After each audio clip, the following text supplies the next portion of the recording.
அவர் என்ன சொல்றாரோ அதை செய்யுங்க. அப்பதான் நீங்க அற்புதத்தை பார்ப்பீங்க. ஆண்டவர் பேசிட்டே இருக்காரு, ஆனா கீழ்ப்படியறதில்ல. அவர் சொன்னபடியே, இயேசு சொன்னபடியே வேலைக்காரர்கள் கீழ்ப்படிந்து அந்த கற்சாடியை தண்ணீரினால் நிரப்பினாங்க. அப்பதான் அந்த அற்புதம் நடந்தது.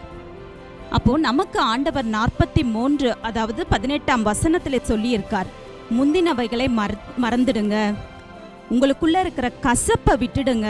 அதை விட முடியல நம்மளால.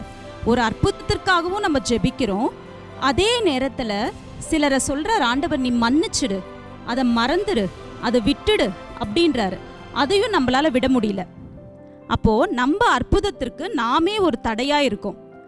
ஆண்டவர் என்ன சொல்றாரு, பழைய காரியங்களை விற்று, பழைய பாவத்தை விற்று. ஆவியானவர் நோடு கூட பேசிட்டு இருக்காரு உள்ள, நீ அந்த பாவத்தை விற்றுன்னு நான் உனக்கு உணர்த்துறேன், ஆனாலும் நீ விடாம அதை தொடர்ந்து செய்யற. ஆனா நீ என்கிட்ட ஒரு அற்புதத்தையும் எதிர்பார்க்கிற.